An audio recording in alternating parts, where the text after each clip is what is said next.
welcome to the Free Cheese, episode 246. I'm your Joe Dix, joined by Marc Augustiniak. Hey. Matt Zellner. Hello. The Free Cheese is a weekly video game podcast about video games brought to you once a week by thefreecheese.com.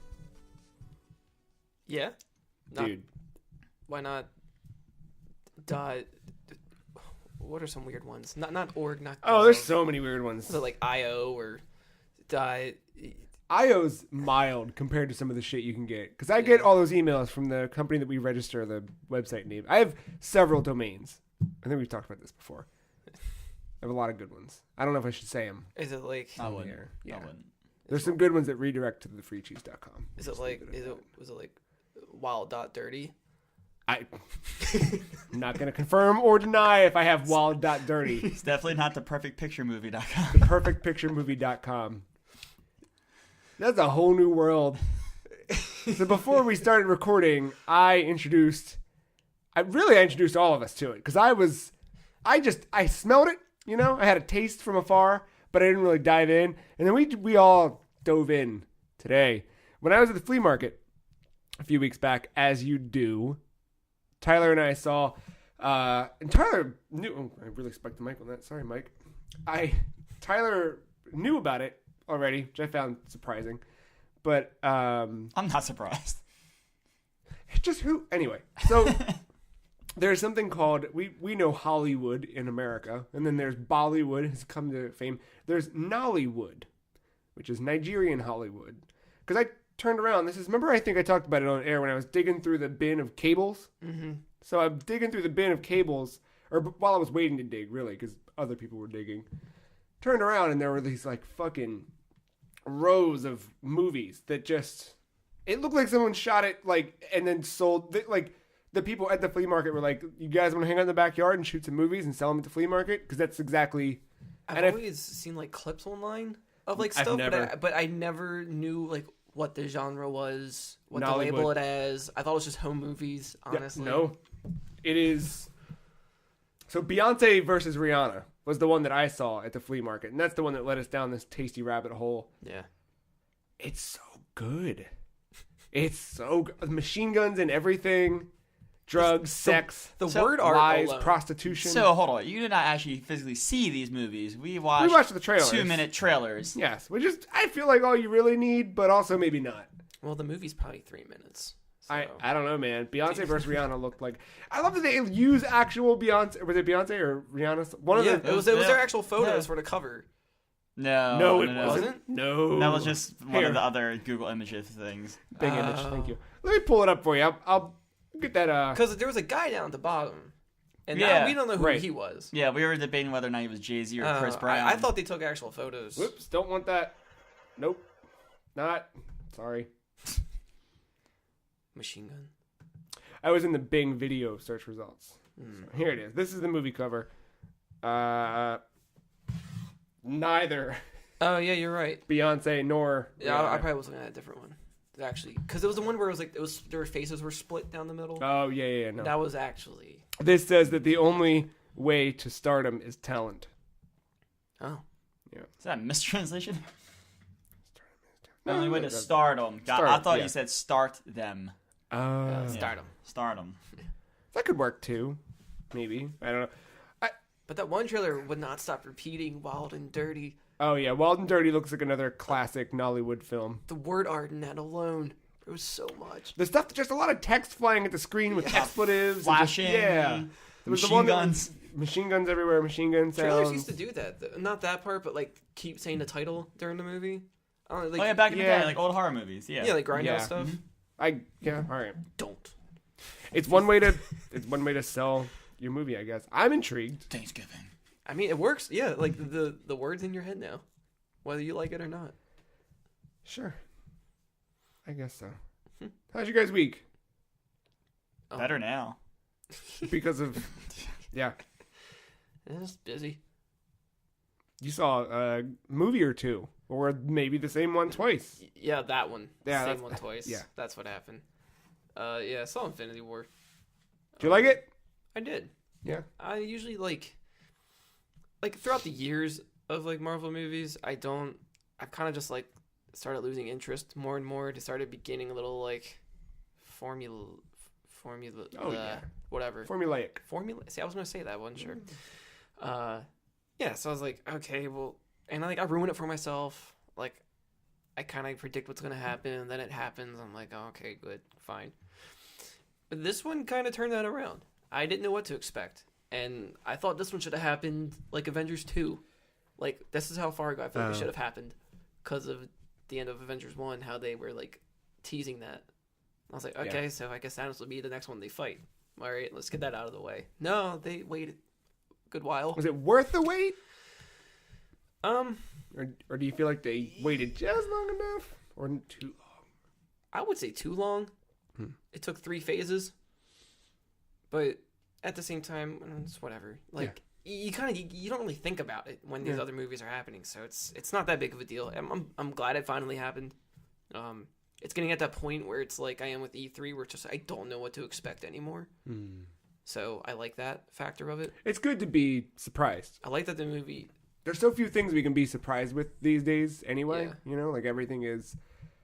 But just something the other day. I was really excited for some movie or some whatever, and the trailer came on, and I was like, oh. All right. Yep. Yeah, cool. Sometimes trailers are a little bit too long for... But they got away from that, or maybe I got away from it, and then it was just like, I don't need to watch that. I've done it with TV shows and stuff, where I'm like, yep, all right, yeah, got it. Yeah. But that's good. I'm glad that there's a surprise still in. I mean, it's long. It's like about 3 hours, but I think it's a good thing. I wouldn't want to try to rush all this and squeeze it in to make it a shorter time. And there was no bullshit. They get right to the point from very beginning. I was gonna say, if your pacing's fine, it doesn't feel like 3 hours. Like The Dark Knight. No, it didn't. That's a 3-hour movie, and it does not feel like that at all. There's no like really any boring parts in this. They have a good way of jumping between all the scenes. Did better than Justice League? Yes. Yeah. You saw that eventually, right? Yeah, no, I saw Justice League. And I watched at best. I mean, I watched the one with was it the is there like a different version for home for Blu-ray? Don't know.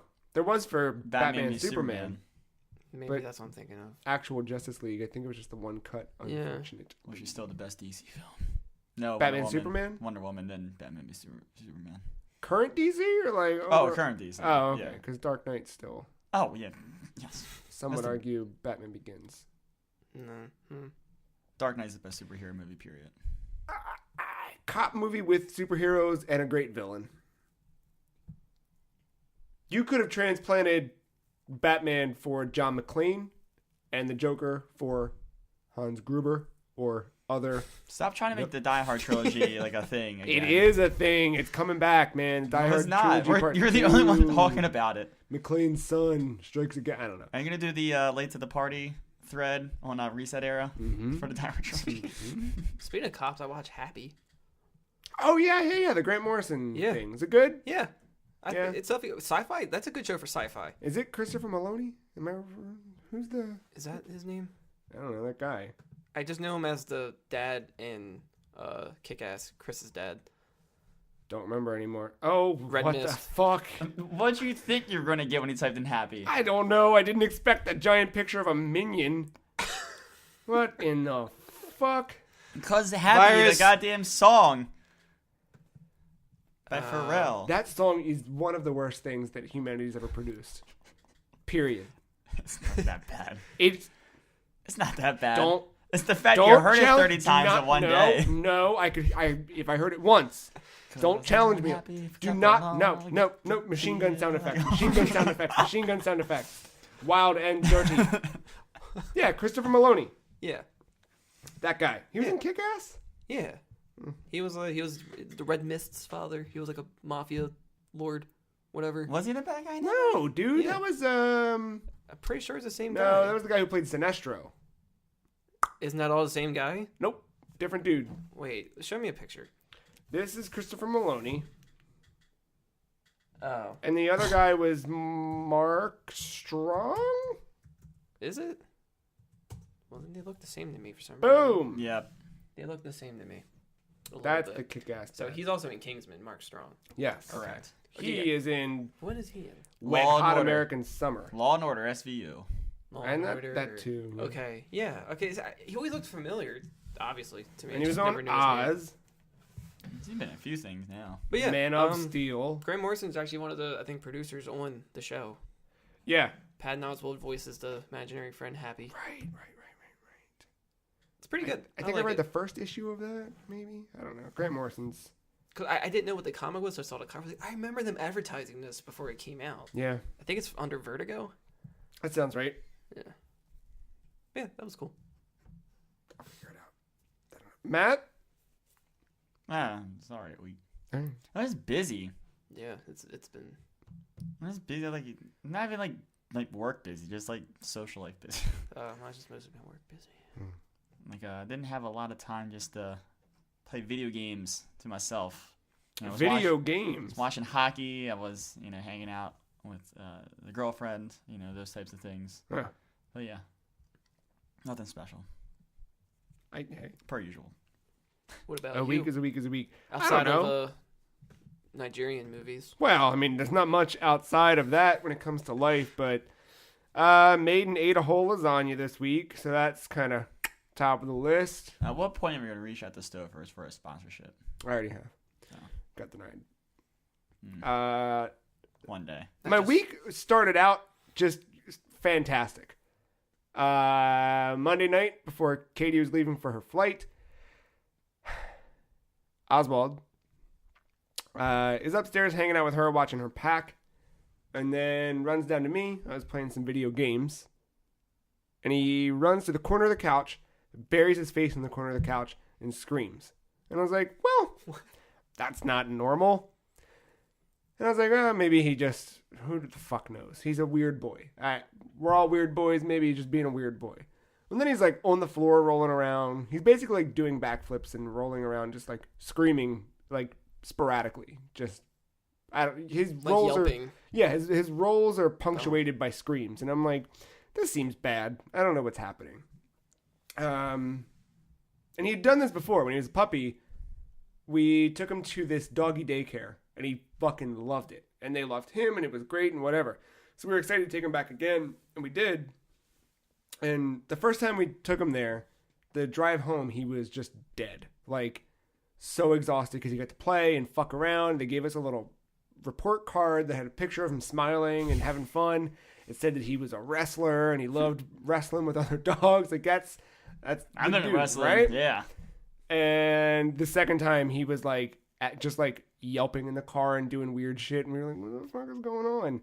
We called him and we're like, what the fuck is going on? And you're like, yeah, he's very antisocial today and not like himself and all this shit. And we were like, did he get attacked? Like, did something happen? Did a bigger dog? And they're like, no. Like, he was just weird. He wouldn't accept any treats. He just wouldn't. And we were like, what the fuck is happening? And he was doing the same things he was doing earlier this week back then.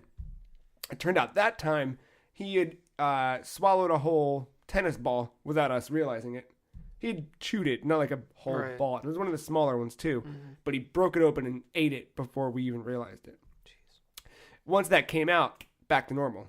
So this time I was like, it sounds like he ate something and it's making him upset. Then I remembered that just the day before, a glass jar had broken in the kitchen. And I was like panicking. Oh, no. I was like, oh fuck. Because what if we missed a little piece? And I was like, well, we didn't miss a piece. It's fine. Couldn't have been that. And I go back in. I'm like, we vacuumed. We swept. Everything's good, right? No. I found more random pieces throughout the kitchen. I was like, oh shit, he ate glass. What the fuck am I going to do? So I just stayed up half the night watching him toss and turn on the couch, not knowing what to do. And I texted work and I was like, not going to be there. Got to take him to the vet. And then woke up. Katie had to catch her flight, so I was on my own with him. I get up, and then normally I wake up, and as soon as I get up, the dogs are like dead asleep still. Even I can get up and whatever. But the second I'm like, guys, want to go get coffee? They're like, let's do this. Oswald just laid there completely still. And like all through the night when him and I were sleeping, he was like tossing and turning and just yelping in my ear and waking me back up. And I was like almost to the point where I wanted to take him to the emergency vet, but like those fuckers charge you $400 just to say hi, so I just wasn't gonna. Not that he's not worth it, but like if it were something where it's just like he wasn't showing any serious signs, yeah. like if he were constantly screaming, then I would have been out the door. But it was like every hour he would like wake up and be like, and I'm like, So we wake up. I sit there and I was like, you guys want to go get coffee? And Earl, ready to go, off the bed. Oswald doesn't move. And I was like, all right, fuck this. I'm going to the vet. So I walk downstairs, and I'm like getting shoes on, letting Earl go out and pee, making coffee. And Oswald comes trotting down. His tail's up in the air, bouncing around, scratches the back door to go outside. I open the back door. He goes out, takes a big shit. And I went out and looked, like made sure there was no blood or anything weird or whatever. And then he was fine. So we don't know actually what he ate. It could have been anything. Don't know. Might have been a piece of glass. Right. Might have been a piece of whatever. Because that's scary. Like, so I don't know. I took that day off. Took the day after just to like be around him and watch him and make sure he was. See, my dog ate weird things. I never heard him cry about it. Like he's eaten a Frisbee. Oh my god. And then the shit was just neon yellow. He's eating zippers off of jackets, like metal zippers. Sure. Yeah. Like everything under the sun. Thing was like a billy goat. Mm-hmm. But yeah, that's insane. I'm glad he's okay now though. Yeah. I mean, there's definitely times like I go out to pick up shit in the backyard and it's like half of us stuffed animals outside in the backyard and it's like, Jesus Christ. How? But yeah, I don't know. Other than that, man, what a week for video games. Yeah, a little bit. I did play a lot because I was home. I had nothing else to do but watch stare at a dog and be like, "What's going on with you, dude?" So I played some games. Like God of War. Oh wait, is this the day? Wait, did you get it? Did you get it for yourself? Yeah. Oh. Yep. So I thought you may have brought it over or something. No, so I started playing God of War. I don't think I got further than you were last week. But where are you at now? This is the game I'm bringing to the table tonight. The boy tried to run across the bridge and was jumping on the bridge saying, "It's fine, Dad." What a typical like movie thing. He's jumping up and down, literally like, "It's fine, come on." And then, "Oh no, help, Dad." And then Kratos' boy reaches out to grab him. Boy. And then you have to fight a bunch of tree people. Fight dogs. That's what they're called. Groot, I think is what it's called. Vin Diesel. Yes. It's a pretty good game so far. From the buzz that it seems to be getting and from what I've heard anecdotally, and you said it last week, like I've not even seen the game yet. But even so far, it does have those like Bloodborne elements to it. It's got that like, even like Kratos is yelling at boy and he's really yelling at you. Like there's one battle I walked into, and the first time I walked into it the other night, I just kept like dying. Like just one thing after that. I was like trying this, trying that, and just trying to like. Also mention that you're playing on the harder difficulty. Yeah, because I'm not a cop. So, but I'm doing that and I'm just dying. Try again, die, try, die, try, die, try, die, try, die. And then eventually Kratos, I pay attention to what he's actually saying because he's not just screaming. And he's like, "Remember, it's more about accuracy than it is speed." And I was like, "Oh, all right. Well, maybe that's a funny way to say get good." Yeah, and I was like, maybe I should be a little more methodical because I was literally just like hitting and always trying to get that extra hit in when I definitely couldn't land it without taking damage myself. And I'm also like forgetting mechanics throughout it. Like I keep forgetting about the parry mechanic. I keep forgetting to block. I just try and dodge as much as possible, which I think is still a tactic you can take in some regards. But like the fucking stranger, when he shows up to the house, you kind of have to use block on some of his attacks. You can't necessarily dodge everything. But I don't know. I mean, I think it's strong opening so far. I think the stranger showing up was the first sign of like, some shit going on here. Something bigger than just this. But I've seen a little bit more of it. Tell me more. So I'm definitely farther than you. I've gotten to the lake, which through those anecdotes and what people are saying is when the game opens up. I'm past that a little bit, and yes, the game and all the systems are coming together, and I'm starting to get some XP to spend in the skill tree and kind of build my character that way. Because I got some, but like I think I leveled up his fucking axe or something. I don't even remember what. Yeah, so there's a couple systems here at play. You got the actual leveling up of the equipment. Mm-hmm. So you've seen the dwarf. Yes, no. maybe. I don't know. Could you repeat the question? The dwarves. Have you run into them yet? No. Okay. So yeah, they kind of become your shopkeeper. I don't know what just happened. But Malcolm anyway. in the middle. No, I didn't watch that show. That explains that why. Neither did Frankie Muniz. Continue. That's true. I did see that. Yeah, so they're kind of like shopkeepers, and it kind of turns out that these brothers actually built your Leviathan axe. Oh, okay. So they're the ones that are kind of there to like upgrade your armor or craft new armor, or just upgrade the axe in general, and these other side pieces, because you can start to equip. I forget they're called, but essentially like these little like runes inside your armor if you upgrade the armor enough. So because I got one of those for the axe where I can do a special like AoE attack. Yeah, so there's the ones for the axe, but then there's also ones for the actual armor itself, which give you some different perks or defense boosts or whatever.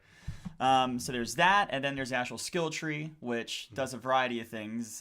There's 3 separate categories, and 2 of them have their own separate categories, weirdly enough. Like the one for the axe is, I think it's like the throwing stuff, and then the actual hitting stuff. I think they split it out that way. And then with the shield, there's like the shield mechanics, and then there's the actual like Spartan mode mechanics. And then Boy has 2 of his own trees as well. One of them is not even unlocked for me yet, and it said it's magic. So I'm curious to see. Oh, nice. I'm starting to see some of that stuff come around. So I'm assuming the Boy will get it at some point, and then his actual like bow, like square bow mechanic. Yeah. So there's a lot of different moving pieces there that is all come together.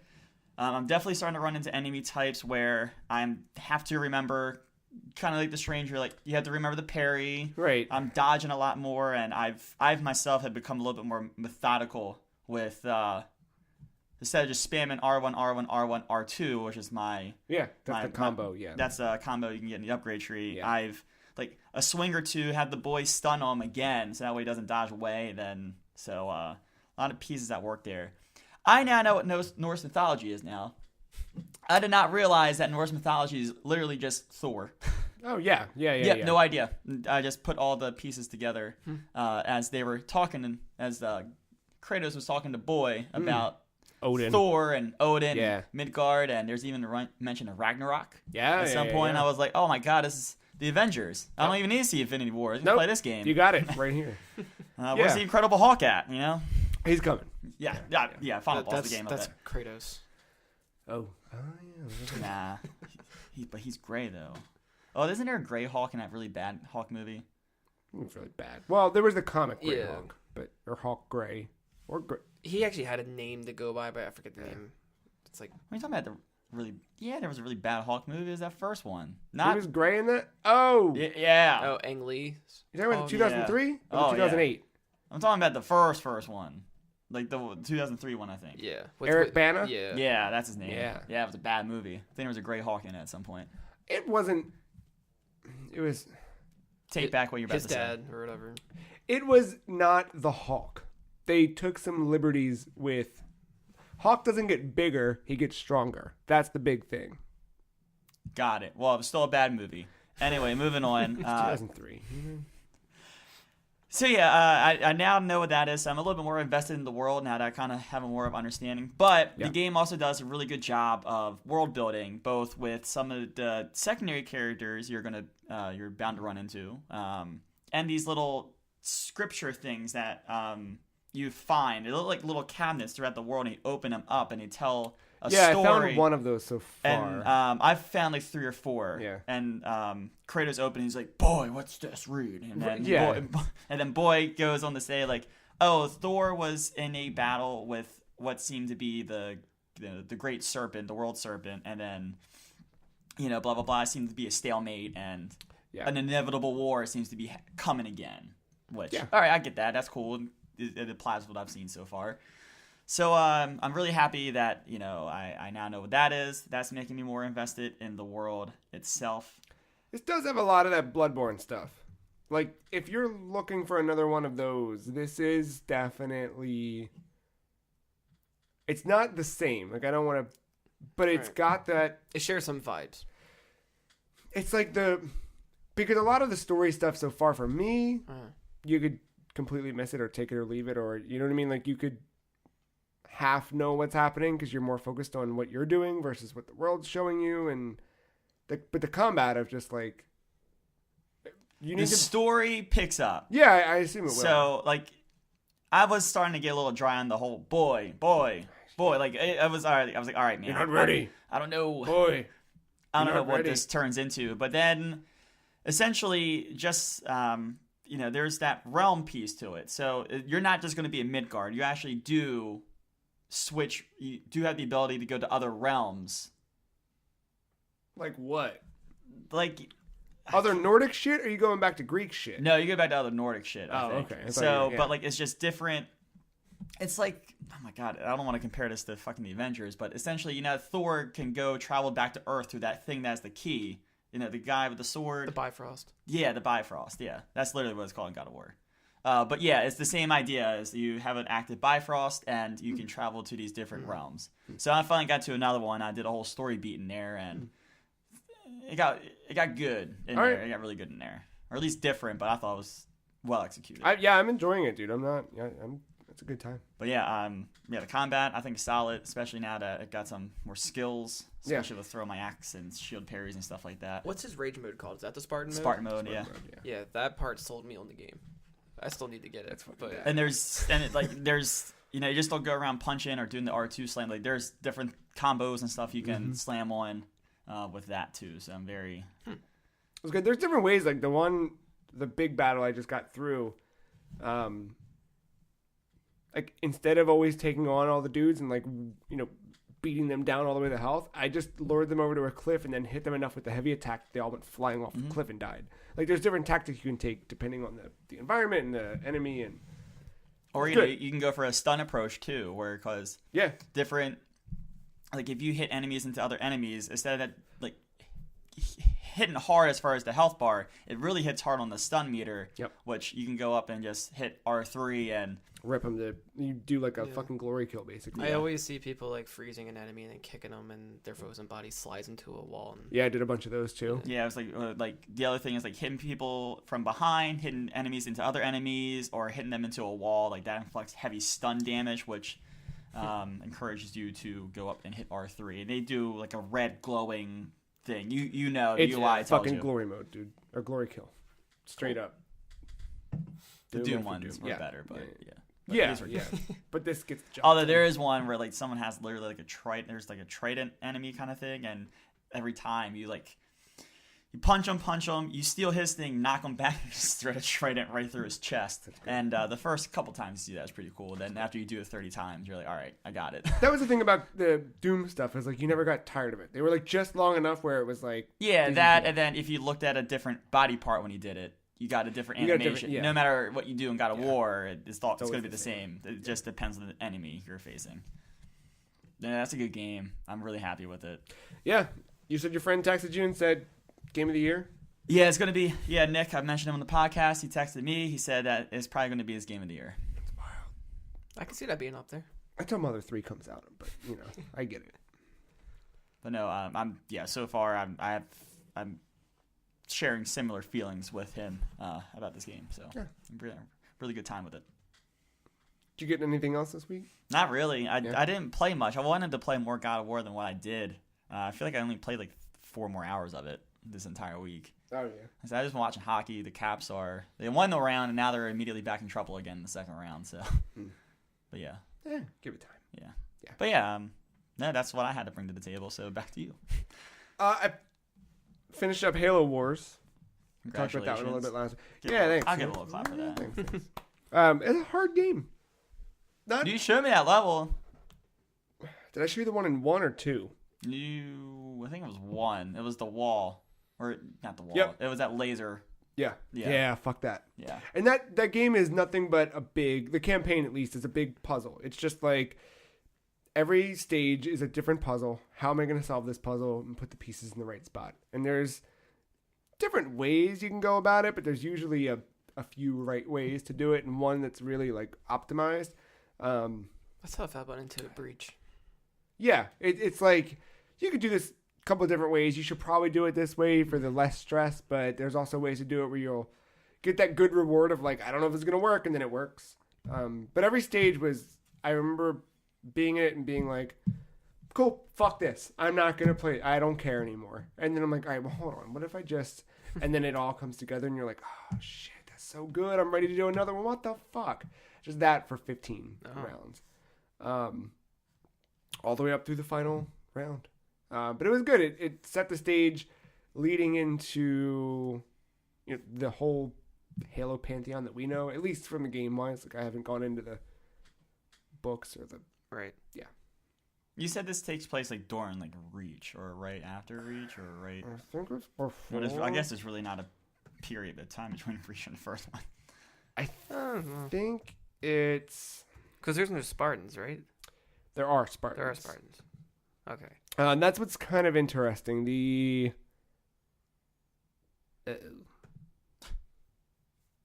Yeah, I don't know. From what I saw, it seemed like Halo 1 aesthetically, but there were Spartans. It obviously wasn't Halo 1 because Master Chief's the only Spartan at that point, right? Basically. Yeah. Yeah. So that's the thing. Spoilers. The end of Halo Wars leads into Halo Wars 2, which I started. And Halo Wars... So I found confirmation, at least from someone on the Halo forums, who said Halo Wars happens just before Combat Evolved, but just after Halo Reach. Okay. So there you go. All right. Well, Pre-Halo 1 then. actually, someone else said Halo Wars and then Halo Reach. So maybe Pre-Halo 1. Got it. timeline order: Wars, then Reach. You're on a forum. Everyone's got different opinions, and then it's going to lead with someone I'm seeing more and fucking each more other's people. moms. More and more people are saying Wars and then Reach. Wars and then Reach. I mean, that makes sense if you have Spartans, because Reach was technically the last squad of Spartans, right? Yes. Mm-hmm. Spoilers for Halo Reach. Well, and that's what happens from Wars into Wars 2. Like, Wars 2, I started. In Wars 2, the very opening mission ends with this. You have a squad of 3 Spartans that kind of help you along the way throughout the first game. The first mission of the second game, those 3 Spartans go out to scout this area, and you meet Atriox, who is a brute, and he was the first brute to defy the Covenant. And he just like fucked up the Covenant in this. He was starting to get a little testy, so they were like, all right, let's take this dude out to the field and shoot him. And they took him out to the field, or their version of that. And then he missed. They didn't miss. They pulled out the fucking energy sword, and he just grabbed the fist before they could hit him. Took the sword and just started wrecking shit. And then a bunch of brutes were like, oh shit, we're killing them now? All right, let's do this. And they all jumped in, and then he kind of like created an army out of people defying the Covenant. So the first mission is the Spartans going somewhere that I don't even remember now. They touch down and they're trying to scout and see what the fuck happened, because some weird shit happened on this planet that they're near, and obviously it was we now know it's Atriox and his dudes running through. So they go through to try and scout, and they get to this dark corridor, and then Atriox comes out and just like fucks them up. Like fucks up the one Spartan so bad he like dies before whatever. Is this all cutscene or like in game? Cutscene. Huh. He like rips off the fucking helmet, and the dude's just lifeless, and he just crushes the Spartan helmet in his hands. Damn. Discards it. The other 2 Spartans drag the dude back out to the Warthog to get out of there. They're racing away, and you have to basically get back and try and fight your way out. On the way there, the other Spartan who survived the Atriox attack then dies helping the other Spartan escape and get back onto the ship. So at the end of like the first mission, you've gone from 3 Spartans down to 1. Wow. And then it continues from there. All they had to do was back up to like far from the enemy for them to respawn. I know. Would have saved them. I know. That's what I told him. That's a neat touch though. Like you can hear all those sound effects and stuff in game. Like if your Spartans are getting too close to whatever, you hear the same sound effects you'd hear if you were Master Chief getting low on health. Are you playing as like a character, or are you just like some like... So the first game, you had a character named Forge. Sergeant Forge. Or Lieutenant Forge. Captain Forge. I think it was Sergeant. Like Forge mode? Yeah. Not like, but I don't know if that's where I don't, Yeah. But Yeah, Sergeant Forge. He wasn't like you were, fucking the god above controlling the lands, but that was like the only like character you had control of. That was the character that would respawn if he got knocked out in battle. He would just lay there. His health would slowly recharge, and then you could send a squad over to revive him. Okay, I didn't know if he was like a military strategist or something. Yeah, I mean, kind of. He's just that, like headquarters. Just you blah blah blah. Is he kind of like you played? Have you ever played Civ? Is like your commander character kind of like that you can move with an army? Yeah, all right, in a way. But he can move independently of them or whatever. Yeah, okay, yeah. That's Forge, and then 2, you're now in control of George. That can't be. It's not. Forge and George. It's not. That's not it. I'm being stupid. Spartan name. Is it Beyonce or Rihanna? It is Beyonce. Yeah, look at that. Halo Wars 2 Pro Tag. Nope, not James. What the fuck's the dude? His name's Dude. Is this game more recent? Let's just call him Eric Andre for the sake of. I'm down with Eric Andre. Yeah, this game came out last year. Mm-hmm. Yeah, no idea. Okay, so Eric Andre. Eric Andre. This is. I already forgot why we were talking about Eric Andre. I was just who you were playing as in the second one. Yeah, so then this guy, he's just kind of there. You're still kind of not controlling him, but controlling him. If that, it's the same thing Forge was. Like some of the missions didn't really matter if you ever interacted with him. Others it did, but yeah, the whole thing here is you're trying to stop Atriox before he fucks everything up. So you're taking on the Banished. Did not realize Atriox was voiced by John DiMaggio, but now that makes a lot of sense. Who? John DiMaggio? Oh, he did. He did Atriox. Oh, yeah, that would make sense. Yeah. But yeah, I like 2 a lot. So 2 is developed by Creative Assembly. Same people behind the Total War series. Where the first one was Ensemble Studios, who did the Age of Empires games. It's weird because Halo Wars 2 they still maintained the stuff from the first one, but they added enough to it controls-wise and systems-wise that makes it feel more modern, which is nice because Halo Wars was 2009, and this game being from last year, like you can totally feel the difference. And they added some weird stuff to multiplayer. So they added, I mentioned this last week that I was excited about it, but they added this Blitz mode where you're given card packs, which are everybody's favorite thing, right? This is the loot boxes of the game. But you're given these card packs. You then build a deck, and then as you're playing through the RTS stuff in Blitz mode, your basic objective is to maintain control of 2 of 3 bases. And as you maintain control, you'll keep earning points, and the first team to hit a certain point threshold wins. But you like can Conquest. Yeah. All right. But you will you draw cards to add to your army in the moment. So it's all about deck building, but also being able to play an RTS strategically well. It's like a combination of both. Right. It's fun. I only did like a skirmish. Skirmish? Is that the word? I mean, that's that's Halo's thing usually.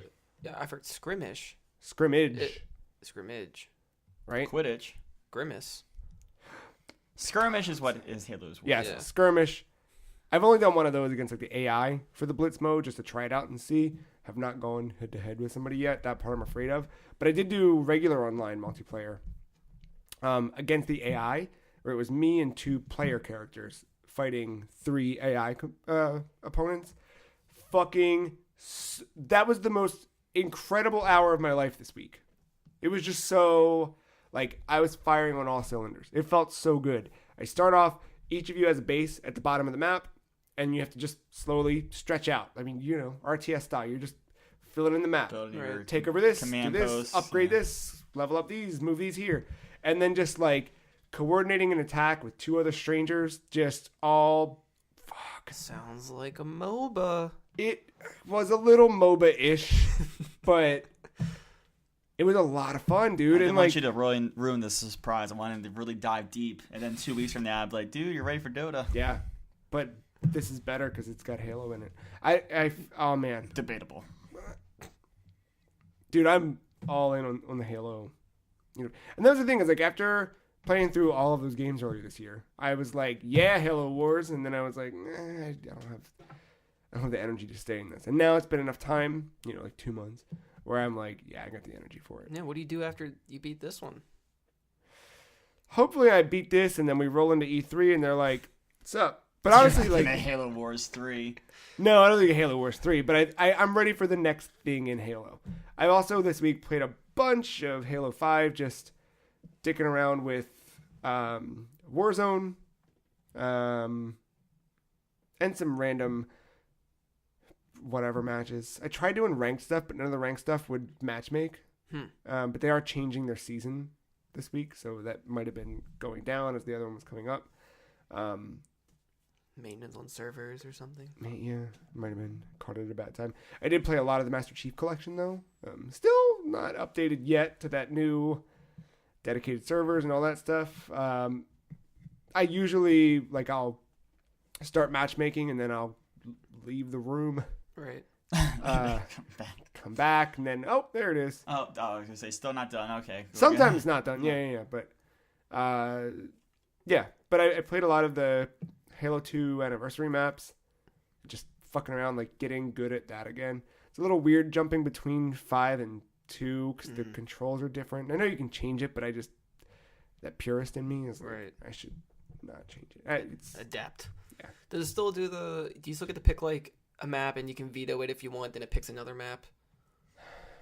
If there's a veto button, I don't know of it. Like Halo 3 had that where it's like, hey, we're going to play here, but if you don't want to play here, you can hit X for the veto button. And then I'm pretty sure it did that. If a majority vetoed it, then you got to play the other map instead. There's the thing for voting.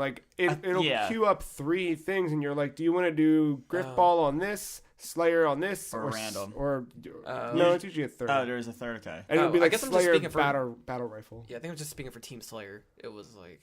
I bet they retained it. I know what you're talking about. Yeah. Yeah, definitely. They probably retained it in if you go just to the Halo 3 stuff. Did you still do the beeps? Like the boop, to count in? boop. Yeah.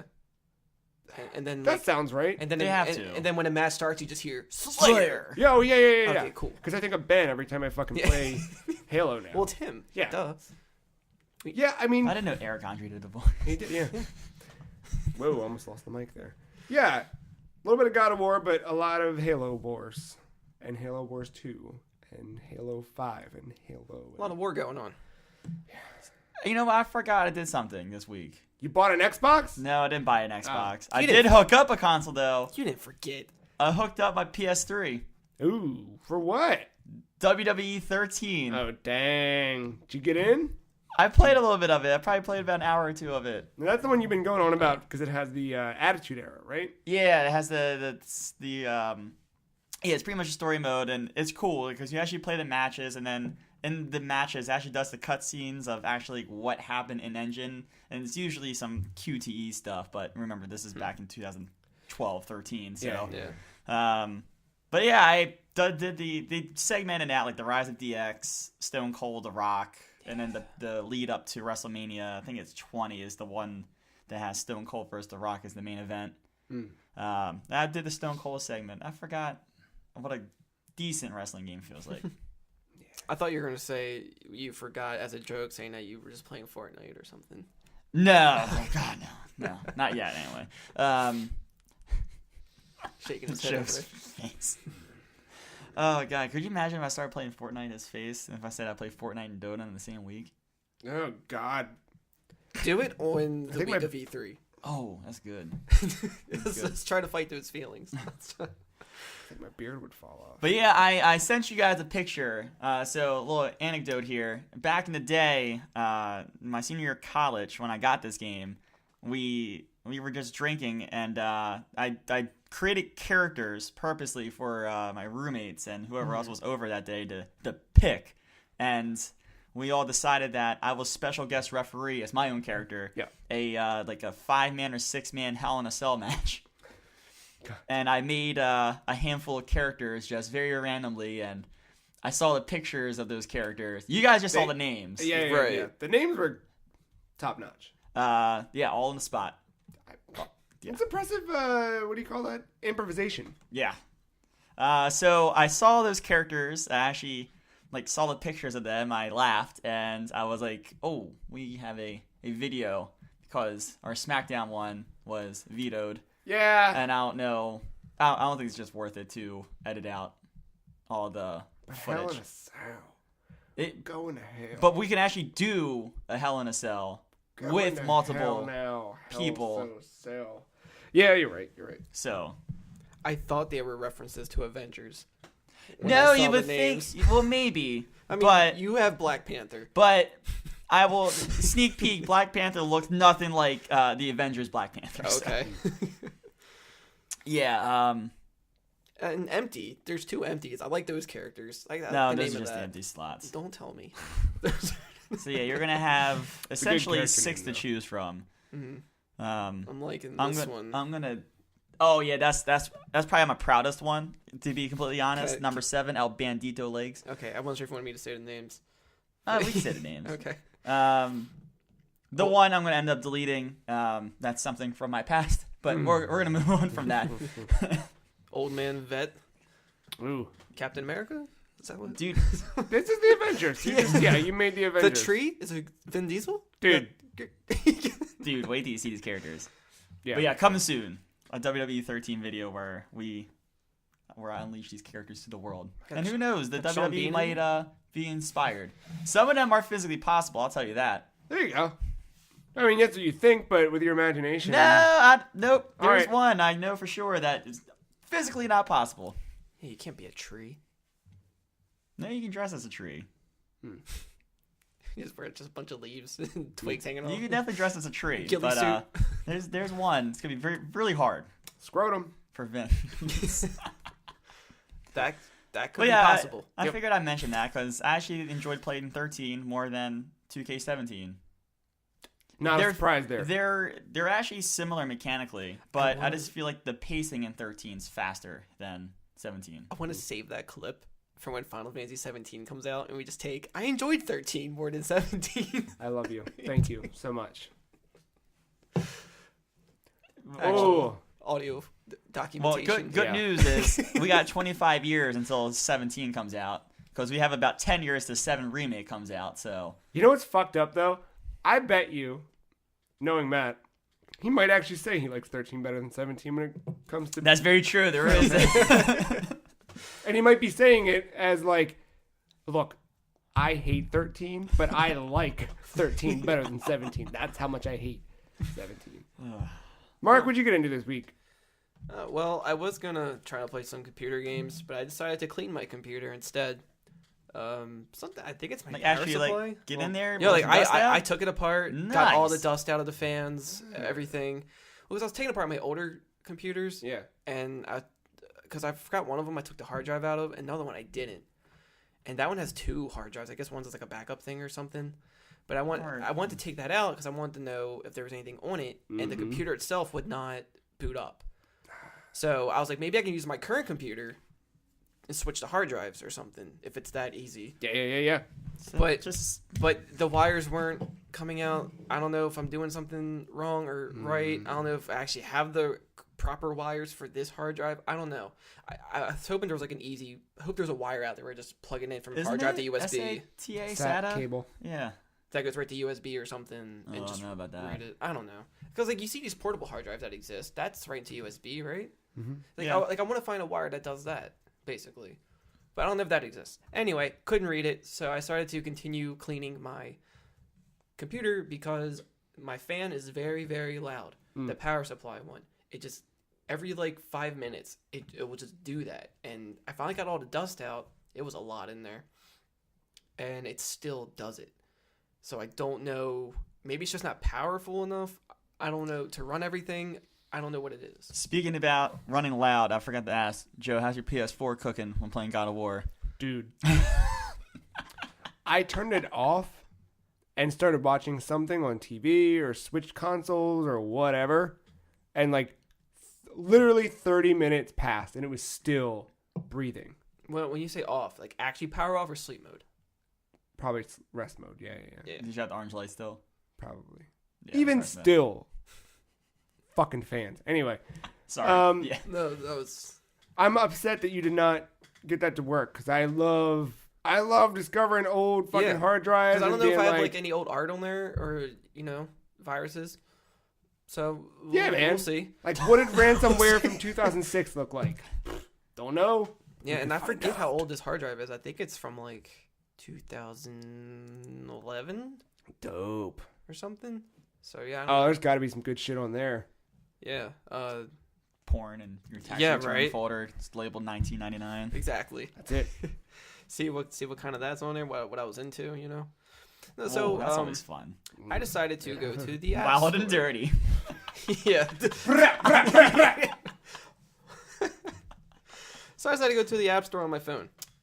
Oh. Okay. Because nothing on Steam was really running right. This is before cleaning it. I just gave up after putting it back together. Yeah. And I wanted to play something that was recommended on the front page, on the Today page. And I saw something that looked kind of Earthboundish in terms of art style. Undertale? It was, no. Million Onion Hotel. Million Onion Hotel. All right. I'm listening. Let's You said launch. Earthbound, so you've got my... I mean, the art, does it not... Here's a little... Oh, I saw that. Yeah, I did see that. Apparently this came out Halloween last year. Okay. The reviews on it are really weird. Mm. I went to... It's made by Onion Games. Onion Games KK. I went to the website to try to get a decent synopsis because you have to kind of put the story together yourself when you play this. So I'm just going to read what they say. Million Onion Hotel is indie game of which is action, puzzle, and poem that you can play endlessly. Tap onions as much as you can, like a whack-a-mole, and try to make double lines at the same time. If you play well, you can get Fever Bell, and then you can go to a bonus galaxy mode. A lot of space cows are waiting for you in the deep space. You can get tons of fruits and brave onion lights in there for getting high score. Even if you don't know what is going on, don't care about it. Tap it very much like crazy anyway. Yep. This is from Japan, by the way. So if the broken English is, it's because it's broken. Okay. I thought it was... I'm not reading it wrong. That's exactly how I it know. is I figured you were reading it right. I just didn't know if it was someone being like cheeky and just kind of... I think they kind of are. Okay. But so yeah, it's just a Interesting. grid-based, like, tapping onions to make a line, and throughout that, little scenes happen in between without dialogue, obviously. Onion lines. I'm going to read a screenshot I found where it says there's two images. One is of a mustachioed man standing outside of a hotel door that says 303 and a woman's letting him inside. And then the other scene shows him on his knees while she's sitting on a bed. He's still wearing a suit. They're all fully clothed. Don't get weird ideas, Matt. She looks like she's pointing to her feet. And then it says, older guys like her. She is skilled at being liked. Yeah, so that's actually one of the cards you get. So when you unlock a lot of scenes and stuff, you get these little cards with lore on them that explain this world and the characters. Not much to them, but enough to get an idea of what kind of world you are in and why it exists. But yeah, there's a scene where that guy, he's like a general or something, goes into a room with the girl, hops on top of her, a little heart comes above them, like he's about to do it, but then he hears gunshots. And then when he hears the gunshots, she's up, and I can't tell if it's her hand over her chest or if she's topless. It's all pixels. This is all like Super Nintendo looking pixels. Yeah. And I was like, I don't know what's going on. So I guess some kind of ambush was happening to try to kill him. I think, that's why he had guards outside of his door. Something happens. He turns out that girl's an assassin. Spoilers for her. Shoots him. He has a thing in his heart to where if it dies, it triggers a missile. So now this missile is going to come and destroy whatever. Meanwhile, you're still playing this game, and everything that's happening in the story is affecting around the game itself, like the frame of it. So you see like animations in the background and all this stuff. I still can't figure out what the hell is going on, and I just read all that. I sound like I kind of know what's going on. I don't. There was a part where there's all these people in a dinner room. They're all eating together, having fun. And a certain sound goes off, and they're all naked and kissing each other. And that, I guess, is to imply an orgy of some kind before they die. I don't know. It's fucking weird. I guess the end of the world was happening. I was gonna say, like, when you were reading about the story, the actual like iTunes page, like one of the in the description, it says mysterious story, and all it really talks about is magical onion soup. Yeah, that's really it's really Million not Onion much of a Hotel. plot there.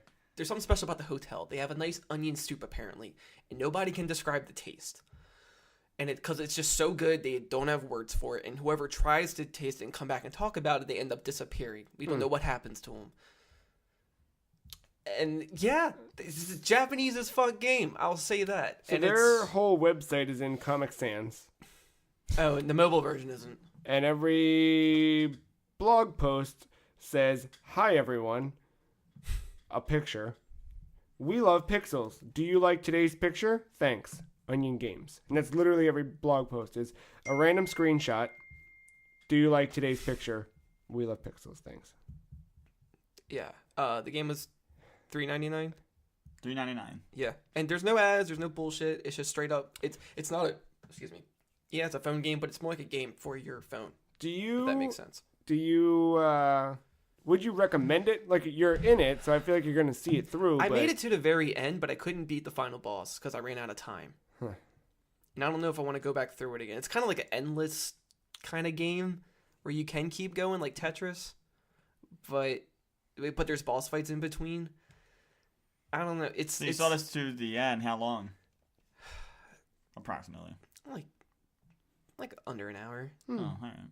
Maybe an hour. So they've got Well, I mean, got some good pedigree. I mean, if you do a one try, that's successful without running out of time. Yeah, of course. Yeah. The three people they have listed on their website that work on this team, one dude, Yoshiro Kimura, worked on Romancing Saga 2 and 3. Yeah, he was part of Marvelous Entertainment.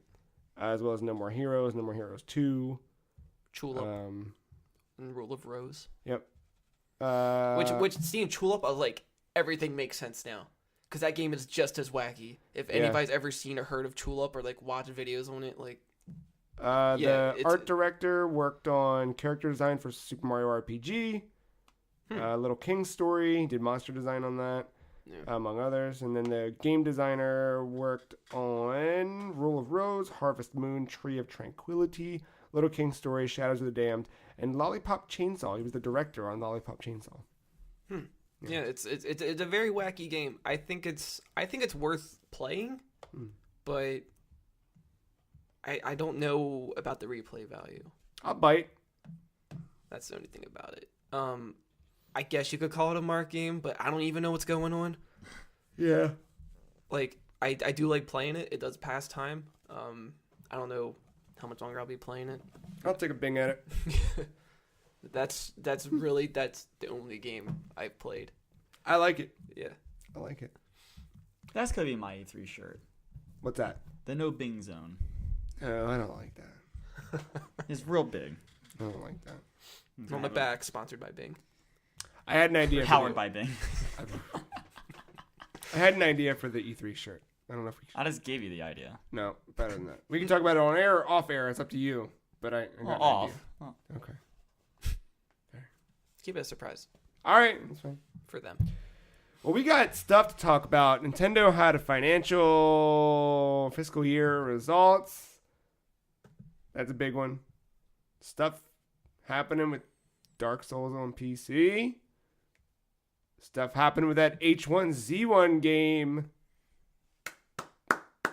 And more. But we're going to take a quick break. And then we'll come back and we'll talk about all that stuff. We'll be right back.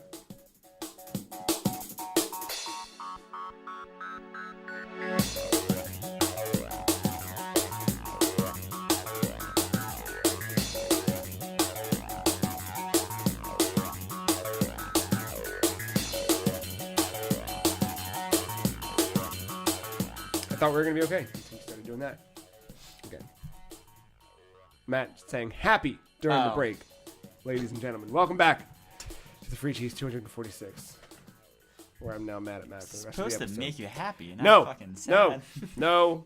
Just bad. It's Gotta just clap bad. along, man. It's just bad. Clap along. He had that one cool song with like the guy skateboarding in the basketball court when I was a kid. Debatable. Yeah, multiple good songs. I named one. Anything kind of off that first. What was that band? What was the group he was in? Nerd. Yeah. NERD. Anything, Yeah. Anything off that first album, I think. I didn't listen. I don't remember. I just remember that it's There was a almost few good over songs I now. liked on that. It's almost over now. Almost over Was now. that the basketball court song? Yeah. Yeah, with the skateboarding and all that. Yeah. Yeah. On that album with Happy on it, he has a little duet thing with Justin Timberlake. It's a good song. It's called Brand New. That doesn't mean About anything. sleeping with women and waking up in the morning feeling brand new. Whoa. Oh. Sure this isn't Shaggy? No. No, it wasn't He's him. actually busy doing an album with Sting. You missed it. I said it No way. Oh, I get it. Is he? Yeah. Or are you just... We were No. talking about hopes and dreams earlier. Nope, I'm not. I'm talking about real life. Shaggy and Sting doing a fucking album together. It's reggae from Sting's roots. And guess what it's called? It wasn't me. Shingy. I don't remember what it's called. Hold on. Now we're Stag. just here. We're not talking about video game news. We're just talking about Sting's new fucking stupid album. Just give me 44876. Do you want to know why? So actually, 8, 7. this album just came out on the 20th of April. Damn. Four, Of course four- it did. 44876 is Sting and Shaggy's first studio album as a duo. Because it's the area codes of the UK and Jamaica. You get it? Isn't that fucking deep, man? 44876. It's combining two worlds as one. I think ours would just be what? Fuck. That's what ours would be. 441100. That's what's happening. Every time, it's to the point now where every time I hear Sting, I think of Sting the wrestler first, and then the music. That's probably Yeah. the better way to do it these days, you know? But then I think of the Crow. The Rip. Police had some good songs, and, you know... Oh, you like the Cops? Huh? Not, Oh! No. You got full circle. No. You're going to edit my clip about 13 or 17. I'll edit my own clips. No, they were good. Stuart Copeland's a good drummer. What was Kevin's band in The Office? Grantnicity 2, because he got kicked out of his first band. Yeah. Yep. But then there was, you know... Dude, that's so I didn't know the name of that song for the longest time. And I seen it on the infomercial with all those like, here's our hit songs from the 80s or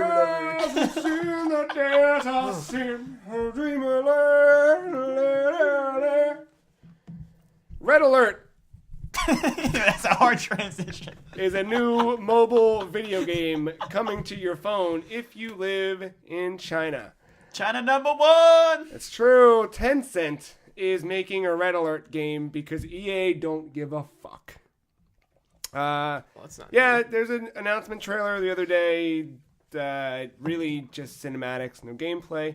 But yeah, Red Alert, or the whole Command and Conquer franchise has been dormant for some time now.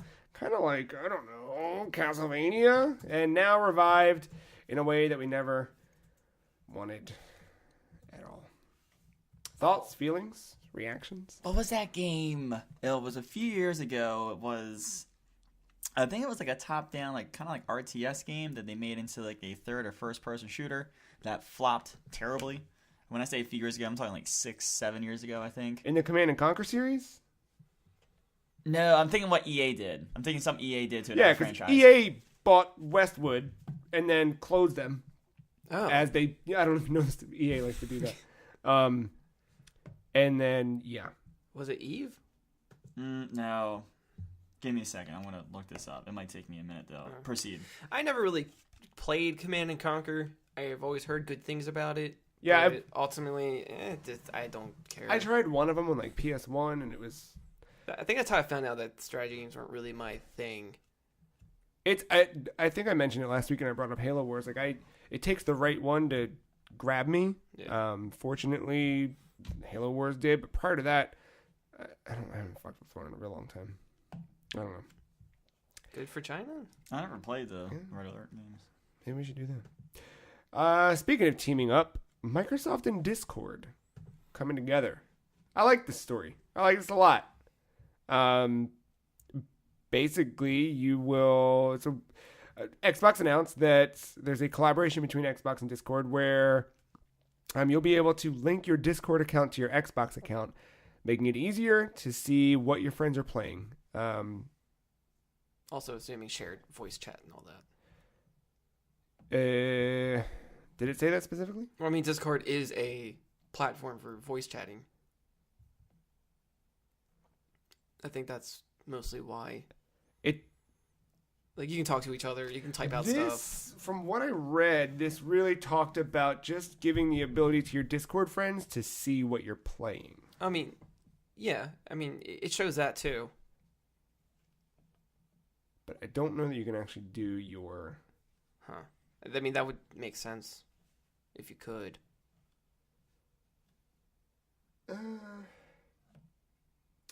Nope, making it easier to connect and see what friends are playing across console and PC. And it just says, in response to your feedback, you will now have the option to link your Discord account to your Xbox account, making it easier making it easier than ever to see what your friends are playing. If you are playing Sea of Thieves on your Xbox, you can now choose to give your Discord friends the ability to see that and decide whether they want to hop on their Xbox and join you. Oh. It doesn't explicitly say. I was thinking more than that. That's kind of lame. I mean, maybe, lurking. But at least this initial rollout, if you're an Xbox insider, in preview, you'll have the option added to link your Xbox Live account to your Discord account. Actually, this just says share the thing, at least right in there. Yeah. No, I mean, that's probably what it is. Their screenshot says share what games you're playing on Xbox with your Discord friends. I mean, it's a step in breaking down the walls. I think that's the big thing, is that Xbox continues to kind of let that shit happen. I don't know.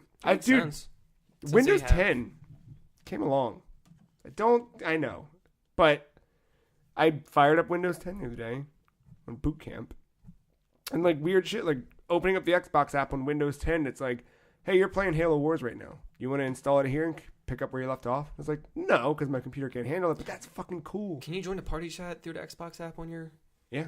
Okay, then that's probably why they're like, no, don't talk to each other through Discord, idiot. Yeah, no, they opened up that was the cool thing, is like, I remember they didn't, when I had first jumped into this whole Xbox ecosystem, they did not have that option, but within like a month or two of me having it, they added that to the app where you could then, I could be at work, and I did. I was on a break at work, and I saw my brother was playing PUBG, and I jumped into his fucking group chat, and I was like, sup, I'm at work, later, and, because it could. That's cool. Yeah. I gave up looking for that game. The one I was talking about earlier. I gave up looking for it. Speaking of gave up looking for it, you should not look for Dark Souls after Dark Souls Remastered comes out on PC, because it will no longer, it's going to be delisted. But if you currently own Dark Souls, Prepare to Die Edition, you'll be able to upgrade to Dark Souls Remastered at a discounted price. And From Software out there saying, take advantage of this campaign, i.e., buy that fucking game right now and then buy the new one cheaper when it comes out. I like what other games do better when they release a game that's HD and all that, and they just give you the free upgrade, like Sleeping Dogs. Yeah, I think... you don't even have to buy Destiny did that. Oddworld did that. If you bought like the PC version of Stranger's Wrath, once they rolled around the HD version to PC, they give you the free bump. So, they're saying to take advantage of this campaign. Remaster is going to be $40. What's the price of the Scholar, the first... Prepare to Die edition? Sorry. That's what I mean. I think that's the name of the DLC or something. What's the price of that now, then what's the upgrade price? Because if it's combined like $30, it actually worked out to be a better deal. and that's why they might be blowing this horn a little bit. Yeah, I'm not even sure. Sorry, I'm thinking. I want to say like 20 for some reason. Maybe that's being too generous. Yeah. Well, so 20. What's the upgrade 20 price? bucks. But I don't know. It'll probably be like a $30 thing or something. Or actually, it'll probably be half off.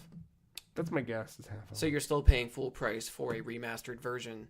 Yeah. So they're not losing anything.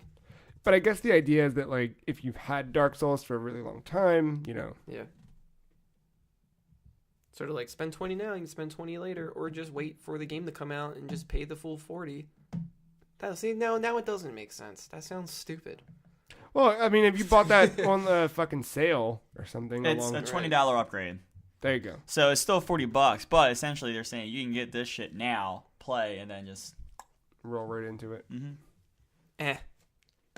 Not as whatever. That, or again, like I think if you've had it, well, it doesn't screw over the people that just bought that game. It will screw out of the DS fix though, probably. Yeah, but hopefully you won't need a DS fix when it comes to the remaster. Hopefully, we'll see. Yeah. Yeah, hopefully not. But no, like that's what if someone got it on a Steam sale now? Right before this, that Nintendo announcement. Or they got it as a gift. And the first responses I'm seeing to this is like, oh yeah, I never finished that, so this will be a good reason for me to jump back in. Yeah, it's not like it's not like the remaster is $50 or it's not like you're having to pay more. At the end of the day, you're end up paying the $40 if you want it, but like right. I'm just saying, like, yeah, it's just a whether of if you already own the game, then yeah, of course it's gonna be a little cheaper because it was probably 20 when you bought it, or like you said, it was on sale, or it was gifted or whatever. Yeah, okay. I guess depending on your situation, I don't think it's a bad good. deal at all. Even if you bought it today to start playing it, and then it's better than fuck you, buy it again. Yep, which is what other that's true. things have done. Speaking of other things, here's another thing. God, killing it with this. There's a new Capcom Cross Sega PlayStation Humble Bundle. I say that one time slow. So pay what you want, as low as I think a penny, and you get Dead Rising on PS4, Dust Force on Vita, Crazy Taxi on PS3, and Super Monkey Ball Banana Splits on the PlayStation Vita.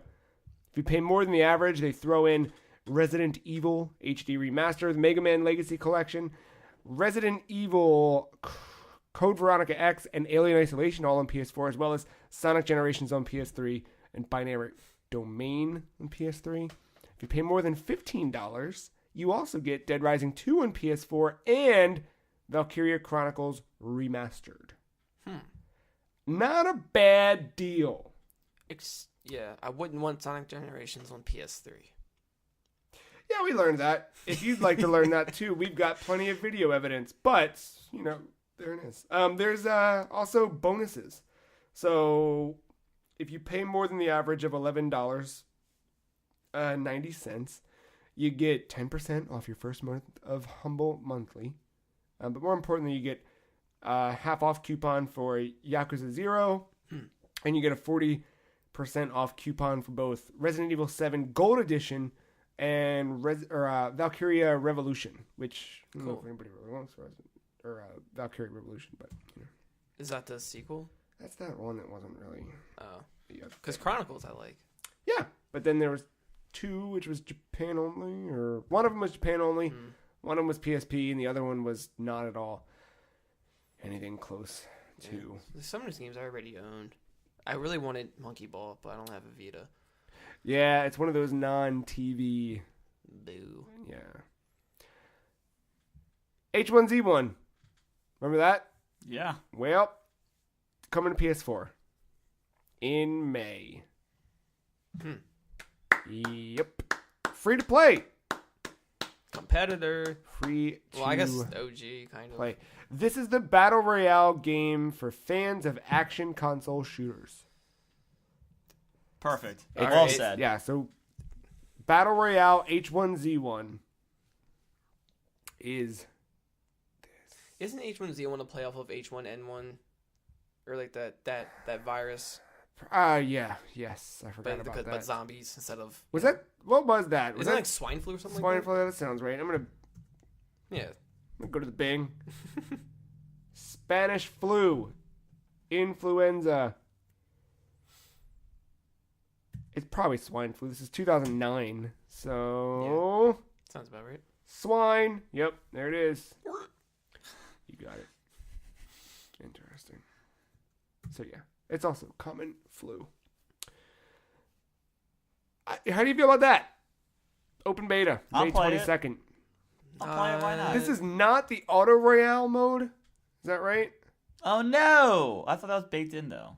I mean, it's still like at its core a battle royale-ish game. Like you are playing with other people, kind of like DayZ, and that's like it's more comparable to DayZ than anything. Yeah, I mean that's how originally how it started was like DayZ, or it was the like H1Z1 didn't start out that great, from what I remember. Yeah, but it was, I mean, before PUBG took the battle royale spot, it was one of the most played games on Twitch. Which is weird because I only remember being like, before it was free, it was like really bad and buggy and development hell, like early access purgatory or something like that. I don't know. Yeah. I can't remember much. I remember maybe thinking of a different game. This one was all over the place. Yeah, and then people were like, "Oh no, going back to DayZ." And then... Yeah, I think if you play like the regular like DayZ mode where you're in the open world with zombies and stuff, I think the battle royale stuff was playable enough. I do not believe this is the auto royale mode. Damn. This is I'm a straight up disappointed. battle royale mode. I'll try it. I'll be the one to report back on that. A lot of comments and disappointment. Yeah, a lot of comments in the official blog post on PlayStation blog asking about cross platform play. So for PlayStation, well, they have gone to PC before. Yeah, they've done PC stuff. So Rocket League still currently does it. Yeah.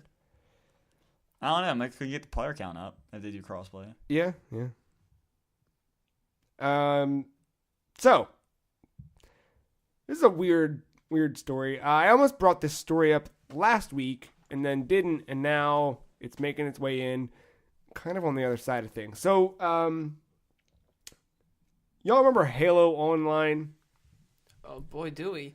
Well, Halo Online was canceled or sunsetted.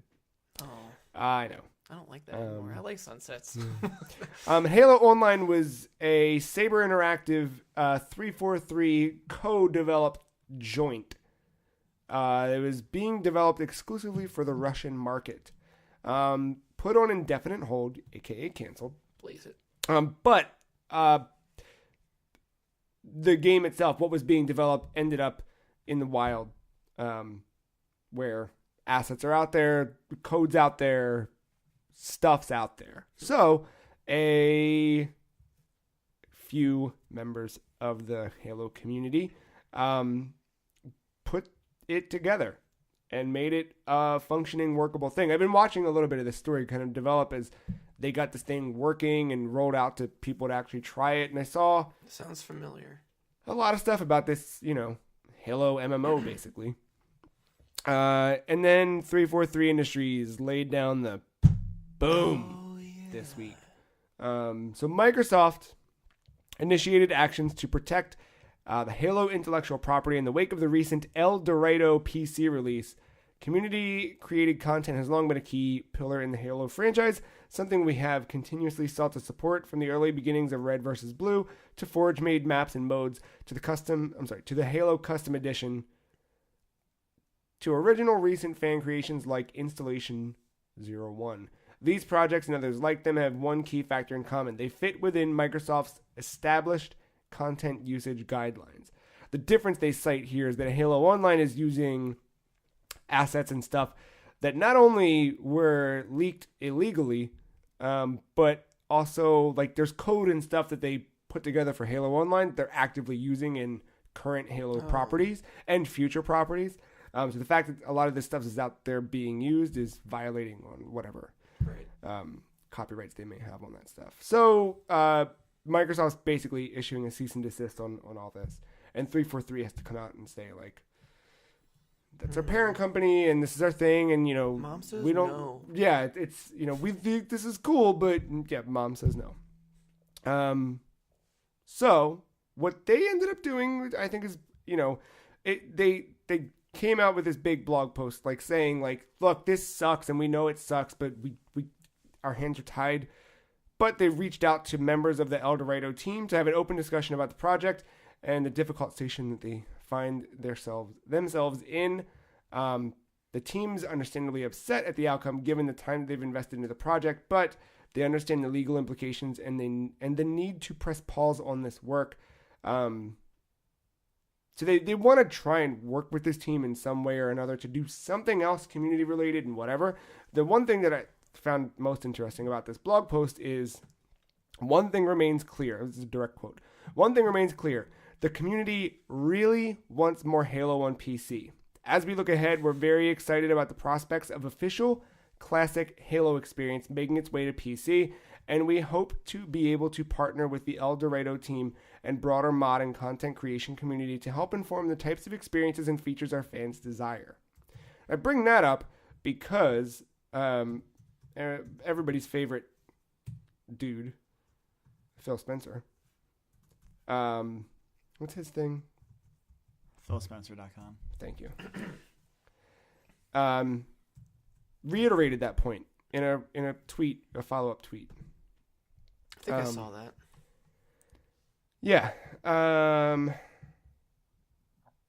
He said this point is important, quote, and then called out the point about excited about the prospects of an official classic Halo experience making its way to PC, and we hope to be able to partner with the El Dorado team and broader mod and content creation community. So I don't know. I mean, 343 said in one of the recent blog, Master Chief Collection updates that they know that the desire for Master Chief Collection on PC is real, and they want to address that. But the fact that he's calling this out, and I don't know, it just seems like something, right? I mean, there have been Halo games on PC. That's nothing new. Yeah. So at least the first two have been on there. Yeah. It's called there's an event in June that's coming up. Yeah. And they just wouldn't let 343 do work on a game that's been out for a couple years for nothing. Yeah. I mean, it's cool that they want to actually like collab with El Dorado. Yeah, what they're asking is, hey, you got this game. Is that how you pronounce it? Because that's probably... No, that's just how I like to say it, is Dorito. Sorry, Mac. No, they're probably asking, you got the online functionality working. Great. Can you put that into the Master Chief Collection? Right. What was the code he used? Can we hire you? No, they're not going to hire them. They're going to steal their idea and then be like, thanks. I would hire him. Yeah, the Sonic Mania approach. Bring them in. I know Nintendo doesn't do it often, but didn't they do it with somebody? Wasn't there a thing recently last year? Like a game got cease and desist, and they're like, or maybe another company hired that. It was the people who made Ori hired the dude who did AM2R. Right. Yeah. That makes sense. Okay. Oh, so it wasn't Nintendo at all. Yeah. Okay. Microsoft added it again. That's true. Speaking of Nintendo, Nintendo's got a new mobile partner, Psy Games Incorporated. I guess their A-team's doing Mario Kart. Yeah, I don't know. So this was weird. Was it DNA? Whatever. Yeah, so they're still working with DNA as far as we know, but they've now added in a new mobile partner. We're going to talk a bit about their kind of end of fiscal year stuff. Specifically, stuff like Nintendo has a new president now. Kimishima's handing it over, which he was always intended to be an interim president, but now they've selected his successor. And one of the things that the successor called out is that he'd like to make mobile an actual profitable pillar of Nintendo. How funny would it have been if it was Cat Harai? Dude. That... Man, that would have... We would have got Ridge Racer on Switch. Ken Kutaragi. Wario. I don't know who that is. That was the old Sony dude. Oh. That was the old PlayStation dude. Yeah. He's the father of PlayStation. Wario. Where? Yeah, I know. You're getting it. Mobile. Well, before that, you're getting Dragalia Lost, an all-new original action RPG application designed by Cygames for smart devices. Co-developed by Nintendo, and Nintendo will jointly operate the game with Cygames, bringing to life the shared vision of a new gaming experience with worldwide appeal. I like that it's not a Nintendo first-party franchise. Yeah, never heard of it. And Nintendo was working with this. But is it an existing franchise? That's what I couldn't... It sounds like it would be. The way they were describing that, and just the title of the game, for some reason, it just sounds familiar. I don't know, man. I think it might be the only... But if it's new, I mean, that's also not a bad thing. But they said application. I don't like that part. So I'm going to read this. I'm going to tell you what's happening on my computer screen. Oh. I type in Dragalia Lost. Bing suggestions. Dragalia Lost. Dragula Listen. Dragula Lyrics. So Which one did you click on? all of it. Yeah. No, as far as I can tell, this is the only game in this. So it might be a new... It's a mobile exclusive thing. Yeah. I'll check it out. Yeah. Just the fact it says, like, I know everything on a phone is considered an app, but just the fact that they called it an application and not a game, I'm afraid I'm going to see, like, in-app purchases or a thing. That might have just been an official... I think everything's considered an application. Yeah. But Grand Blue Fantasy is the game that Cygames is most known for. If you remember, Grand Blue is the one that has the Nobuo Uematsu music, as well as art by Hideo Minaba, who worked on Final Fantasy V, 6, 9, and Lost Odyssey. Is Grand Blue also a phone game? Yep. Yep, I can tell. They definitely had a Capcom crossover. Yep. That's the thing. And Bandai Namco. Unless Cygames was from that. May have been. But there's a picture of characters as Ryu, Chun-Li, and 2 characters from a Tales of series. Okay. All right. Now let's get into the nitty-gritty. We got the whole presentation here. The financial results briefing for the fiscal year ended March 2018. Introduced by Tatsumi Kimishima, president of Nintendo. They kind of run through everything, and we're going to run through everything. This is the rest of the show. So if you don't care about Nintendo's financial report, thanks for hanging out. We'll see you next week. We love you. If you care. Care? I was on the call, Joe. Oh, shit. I'm sorry, Matt. Well, then you take it from here. Yeah, we'll run through. I think interesting stuff came out of this. I mean, some of the Dragalia Lost came out of this whole briefing. But a lot of like insight about Switch's success and what Nintendo plans to do moving forward. They started off talking about Nintendo Labo. They were kind of overwhelmed or, excited, delighted to see all of the immediate response and the way that people are posting social media about what they've been creating and making and everything. Parents and children and everyone together. They reiterate that they started the year already, calendar year, by keeping Nintendo Switch buzz alive with new releases like Kirby and Bayonetta 2. They show that Kirby Star Allies has already... It exceeded a million units. Is that right? Probably. That sounds about right. I thought it was more than that. Total sell-through for Kirby, and they compare it to other Kirby games in the same timeline in terms of like release to when they're reporting on these numbers. And this one's almost double on 2 of those games, and still significantly more than one of them. Bayonetta 2 on Switch has already exceeded its Wii U release sales in the same... That makes sense. Yeah. I mean, that just shows that if you have more actual physical hardware units in people's hands, like there's more opportunity to sell a game. Yep. talk about the digital business. That digital continues to be a big sales trend or a big, market for them. Increasingly so. They show year over year where it's just up, except for 2017 for some reason. But that's probably like right before Switch the came. Wii U. Yeah, and the Wii. Yeah, And there's no virtual console yet. Yeah, imagine when. Or when that doesn't come out. Yeah. Reiterate it's been a year since the Switch launched. And no virtual console, Mark. They reiterate the purpose of the Switch, being able to take it basically outside of the home and out on the go. And talk about Nintendo Switch making a solid start, setting the stage for future expansion. But Nintendo points out the second year is crucial in the dedicated video game business. It's one thing to launch big, but how do you continue and sustain that momentum? So they go through this big, like, multi-point plan for making sure that Switch stays relevant. The first... Demons upstairs? Yeah, I kind of heard that too. Yeah. The first point of attack is keeping consumers engaged and continuing to play.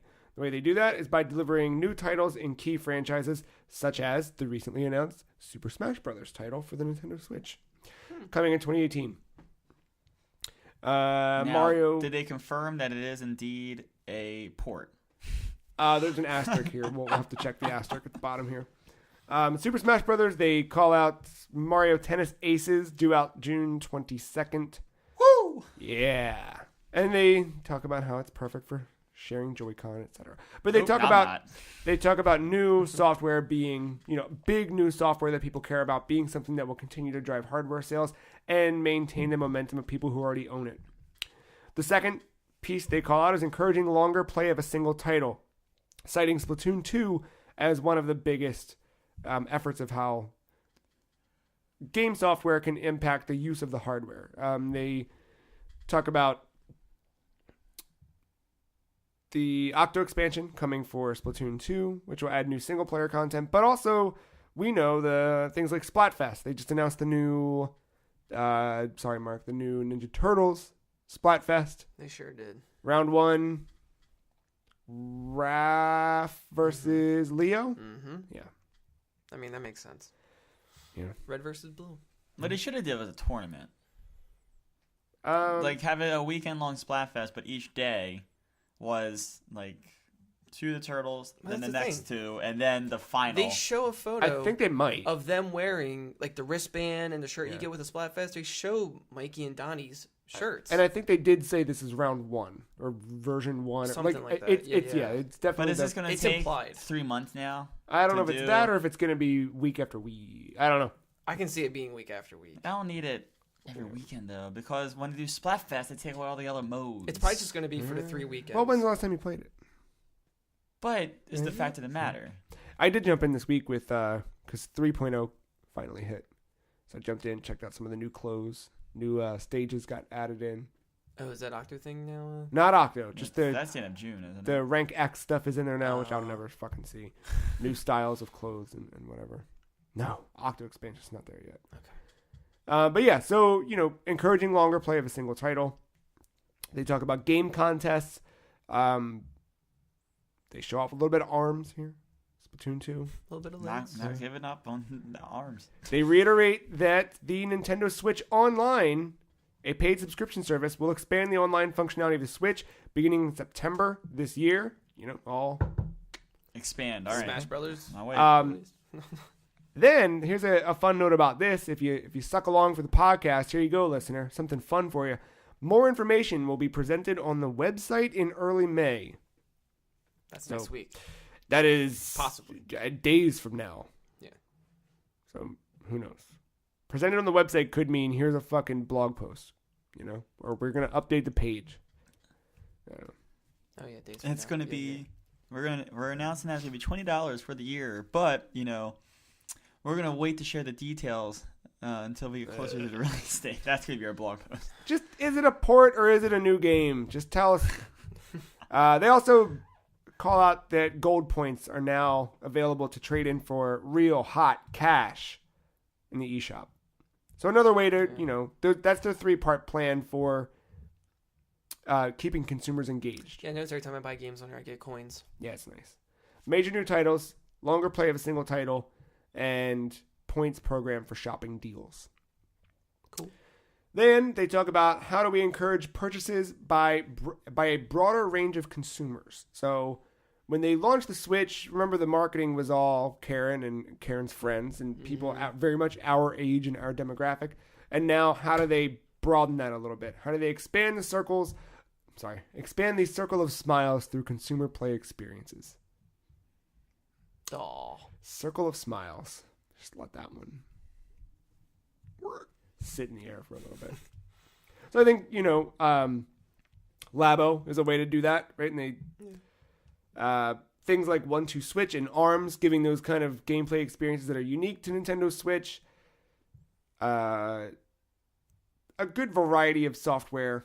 They just released, it's probably not for necessarily kids unless you're pretty adept with music, but they released a Korg app. Yeah. That's like $40. Yeah, that thing's dope. There's one on DS too. Yeah. For people that aren't aware. It's like 3DS has it. They're fucking cool, man. Yeah. I almost bought it the other day. It's like 50, it's like 40. I've considered it, but I don't know how it would work. They're really dope. Like, really dope. Do you have to hook something up to it No, to use it? You can, on 3DS, you'd use your stylus. On this, I assume you just use, it's all software based. Cool. Mix it with Labo. Number 2, they talk about maintaining a continual stream of titles from publishers new to Nintendo platforms, citing Elder Scrolls 5, Skyrim. You ever heard of Skyrim? No. By Bethesda. Yeah. It's a good So company. Skyrim, it's Is that the one with the creepers? Yes, yeah, you got it. Oh, okay. And then they cite that these publishers are preparing new ideas for consumers who purchase Nintendo Switch so they could enjoy these types of titles. So it seems like more from folks like Bethesda, which we assumed, but and then reiterating the fact they doubled down on indie developers and giving they cite several titles from indie developers that have just remained in the top download rankings: Rocket League, Stardew Valley, and Overcooked Special Edition. These have all maybe not. I think all of these have broken 1 million or close to. Rocket League also is available as a packaged version outside of Japan. Yeah. So far, so good, I guess. Yeah. Just expected. Yeah. And then new type of play with Nintendo Labo. So Switch already off to a strong start. We knew that. But they're going to continue with different efforts. And I'm curious to see what happens with Labo, because Labo is one piece of their moving beyond the traditional boundaries of gaming to reach an even wider audience. Whenever you show wider audience, you go download Galgun 2. You are not wrong, my friend. Inti creates at its finest. All right. Time out from Switch stuff. Go back to 2011. Y'all remember the 3DS? Yep. Still alive, Matt. Still alive well into 2019. Yeah, 2019. I said it. Yeah. Cumulatively, the Nintendo 3DS family of systems has a sell-in 72 million units. 72 million. More than 1,000 titles. Crossed a wide variety of genres. And Nintendo plans to continue 3DS business by leveraging the install base, providing great deals to old software and introducing new software. They cite the fact that this year there are already 5 games announced. 4 of those have release dates already set in stone. And that 2019, they have Mario & Luigi Bowser's Inside Story and Bowser Jr.'s Journey on the way. The plan is to continue maintaining business of 3DS by taking advantage of new titles like these. Like they seem like they want to go. They want to go past 2019 even. Why not? If you can keep making that hardware. Maybe there's a new 3DS in the pipeline. God. It's called the Switch. But Yeah, I don't. I mean, that's cool, but at the same time, it's like Yeah, I guess it's the only thing I have going for would be, I guess it's its own little exclusives, like WarioWare or something. Yeah. But even like the other day, after we did our Castlevania video, I was like, oh, maybe I should go back to Ecclesia. And then I was going to grab my DS, but I didn't. I think it's just a whole small screen thing that I'm just not getting over. Yeah, holding the Switch is... Like, if I can hook it up to a TV, I probably wouldn't feel as bad about it. That's terrible. Then they move into mobile business. They talk about Animal Crossing Pocket Camp. Would you believe that a majority of its users are female? All right. I believe it. Moving forward, they want to make updates to the game, hold weekly events in Animal Crossing Pocket Camp. They're also going to launch TV commercials in Japan to try and get ads out there. So it's a step. The number of Super Mario Run downloads continues to grow, despite the fact that it was released over a year ago. And there's still a base of approximately 20 million monthly active users. Wow. Yeah, pretty interesting. I fired that up the other day. Unrelated to this, I watched the Giant Bomb video of Brad playing through the first Super Mario Brothers, and I was like, oh yeah, Mario Run. Oh yeah, Mario Run. Yeah, watch Mario Run. More like it. Yeah. Fire Emblem Heroes had a launch in other parts of the world throughout the remainder of 2017, and then hit its 1-year anniversary. They've been able to keep active users while expanding the user base, and they've continued to grow sales. So Fire Emblem Heroes is still doing really, really well for them. Waifu. That's why. It got me to jump back in and spend some orbs. No money, just whatever random orbs they sent me. I was like, I'm going to pull the lever. Who do I get? I don't know who the fuck you are. Bye. See you in a month. Or 7. I don't know. And yeah, so existing applications will continue service. New applications will hopefully increase Nintendo's presence in the mobile business. They don't seem like they want to back down from that at all. So it's far from, a little experiment. Yeah. That's when they announced the Dragalia Lost RPG. Reiterate Mario Kart Tour coming at some point this fiscal year. By fiscal year ending March 2019, they want to position Nintendo Switch at the core of the business, continue 3DS, and expand the scale of smart device business. They reiterate E3 coming up, which we'll talk about in a minute. And they detail their E3 lineup. At least loosely, and then a later press release kind of open that up. So I'm going to pull up that press release for E3 stuff, but thoughts, reactions, feelings? I mean, nothing surprising that they said there. I mean, even with the numbers, you could have probably guessed at the success of the Switch based off just buzz and general feedback that you hear. There was a somewhere in one of the other things that came out prior to their actual keynote presentation. There's a thing that said they were 500% gross profit over, like year over year. Like 500% is ridiculous amount of turnaround for them. So that's they thought the 3DS prints money, dude. And finally E3. We know it's coming. Obviously, we've been counting it down every week, but Nintendo finally gave us a little bit more insight. Splatoon 2 World Championship opening rounds on June 11th from 6:30 to 9 Eastern, with the finals happening on June 12th. But first thing in the morning, June 12th, is the video presentation. Is it the morning for them? 9 a.m. for them, 12 p.m. for us. Okay. Yeah. But that'll be the video presentation, including the recently announced Super Smash Brothers game. It says, get a look at Nintendo Switch titles for 2018. So that's... All right. It's already a bold statement. From what I remember reading the other day in this press release, the actual video presentation is going to show stuff off for 2018, where things that Yes. If I'm... Is it- They're then going to do Treehouse stuff, and they will show stuff that's coming past 2018. Oh, okay. They Interesting. really want to focus on what's coming this year. Treehouse is going to go way deep into Super Smash Brothers gameplay. Building up that hype. Yeah. Like they've been name dropping that a couple times now. Yeah. And then they're going to do the Splatoon 2 World Championship Finals on June 12th, followed immediately after by the Super Smash Brothers Invitational. Yeah, I know. Tuesday. I can't fucking wait.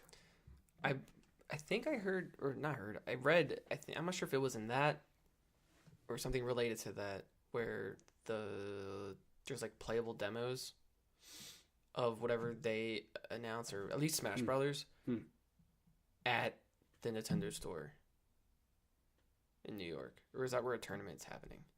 There's something at the Nintendo store where you can have a chance to play these games. June 12th through 15th, visitors to the store will be among the first to play a selection of games shown at Nintendo's booth during E3. Yeah. So, That's cool. Trip to New York, probably.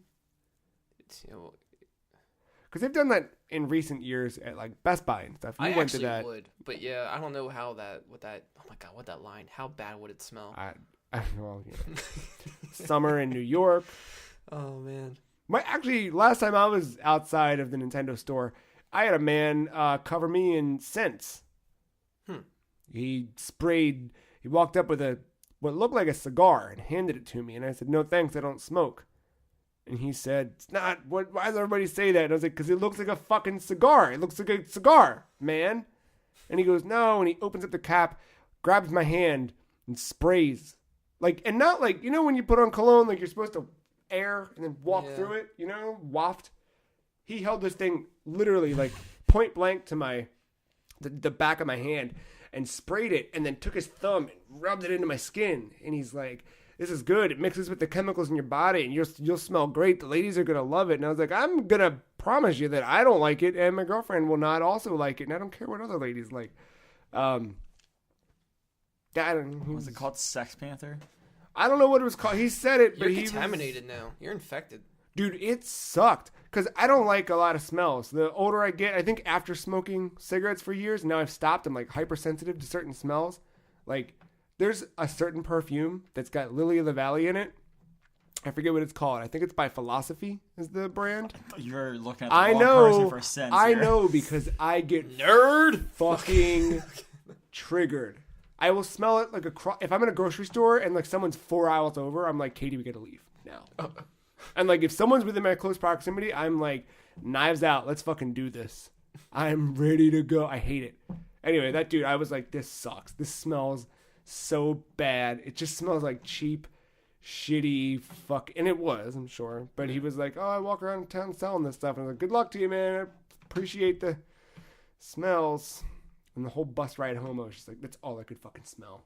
And I got home, the first thing I did, shower, still smelled like it. Still wool your skin off. Yeah, finally. Then it's still, I saved the skin. You need that. So maybe it won't smell. Maybe it'll just smell like that dude's stuff. That's a podcast.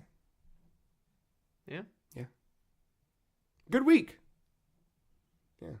I got a week ahead of me. Another week? I am going to New York this week. Oh, yeah. Yeah. Just because?